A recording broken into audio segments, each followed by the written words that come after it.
everyone. Before we begin today's roundup of news from Ukraine, I once again would like to remind everybody of the document called the Budapest Memorandum. Its full name was Budapest Memorandum on Security Assurances, and it was signed in Budapest, Hungary on December 5th, 1994. Basically, the purpose of it was to protect some of the former members of the Soviet Union from Russia. There's no other way to describe it. In exchange for their participation in nuclear non-proliferation. Among other things, the memorandum including refraining from the threat or use of force against the territorial integrity or political independence of the signatories. In this case, the signatories were Ukraine, Belarus, and Kazakhstan. And the party that agreed to that was Russia. Refrain from economic coercion. Seek immediate Security Council action to provide assistance to the signatory if they should become a victim of an act of aggression. Not to use nuclear weapons against anybody. Consult with one another. So all of the signatories involved consult with one another should something arise that is questionable about this agreement. At the time, 4 nuclear powers signed this. Ukraine, Russia, the United States, and the United Kingdom. France and China gave their own individual assurances. This memorandum technically was violated in March of 2014 when Russia annexed part of Ukrainian territory, the Crimean Peninsula. But actually, the violation came even before that, earlier, in the fall of 2013, when Russia interfered in a trade deal that was in process between Ukraine and European Union. Again, it was not a membership. It was not an expansion of anything military. It was just a trade deal, and Russia had disrupted it because it was feeling insecure, which constitutes economic interference, which is one of the points of this memorandum. Now, notice, nowhere does it say that if this arises, the signees have to pay for help. It says that the help would be provided to them in accordance with the Charter of the United Nations, that the help would be provided to them.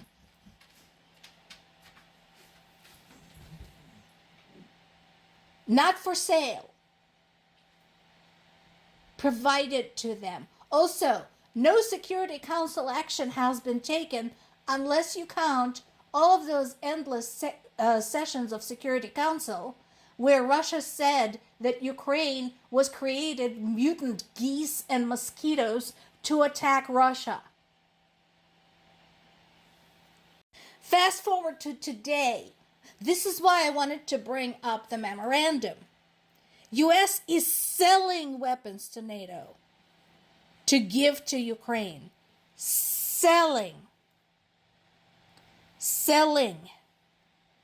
Remember, U.S. was one of the signees on the memorandum that swore that if Ukraine gave up its nukes, which it did, it would come to help.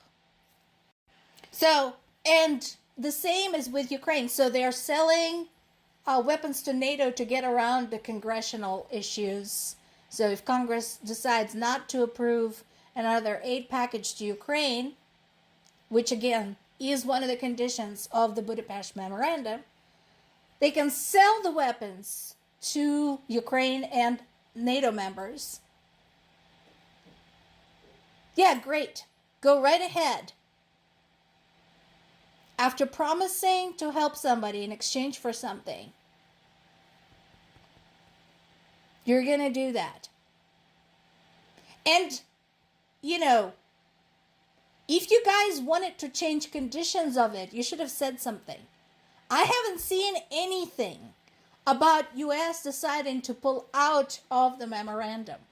The problem, of course, with this, and we talked about this, with the Budapest memorandum, with the UN Charter, the UN Security Council rules, the NATO Charter, and the EU Charter, that there are no clear guidelines as to what to do when those things are violated. What are the ramifications? For example, we have a member of the Schengen as an economic political entity, Hungary, pushing a decidedly contrary politics with its support of Russia. And they can't be kicked out. There's no penalties.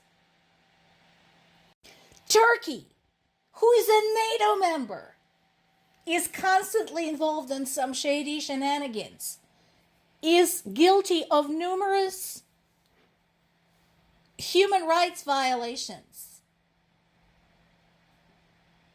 Numerous. And yet there's no ramifications. Meanwhile, Ukraine can't get the membership, despite having been the buffer between Russia and everybody else for a very long time. As we mentioned before, one of the big items high on the priority list is the Patriot air defense systems. So that is a big ticket item, and I mentioned before why it's so essential to Ukraine, because it is being pounded through so many aerial attacks on a daily basis. Now, so far, despite hundreds of attacks, Russia didn't manage to fully overwhelm Ukraine's air defenses. But I'm pretty sure it came close. And we cannot afford to be that close within that tolerance window. In addition, remember, there is the pressure along the 1,000 kilometer front line, 620 miles,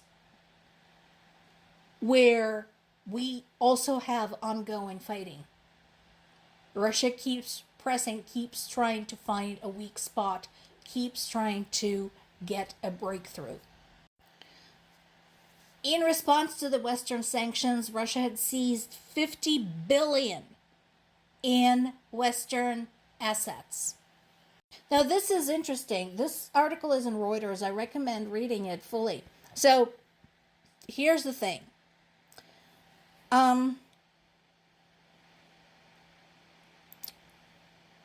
Early in the war, early after the beginning of the full-scale invasion, a lot of businesses rightfully pulled out immediately. Some dilly-dallied and eventually pulled out. Some stayed, and you can look up who stayed. If you need something to add to your boycott list, here's some of the businesses that are still there. Subway, Domino's, Sbarro, Hard Rock Cafe, all continue to operate in Russia. So, after the sanctions, Russia is now locking them down and seizing their assets to compensate. And then there is this article, also very good, on the Foreign Affairs website, talking about the lessons we should have learned from Georgia. I mentioned Georgia in the past, that it was kind of a dress rehearsal for Ukraine back in 2008. And that is what this article talks about. Georgia was very much in the same position. Ukraine drifting towards EU and NATO. Russia invaded. They tried to fight for a ceasefire, for normalizing relations. Russia hacked off a piece of Georgia and basically gave them a power to control a lot of Georgia's assets, politics, and economy. More to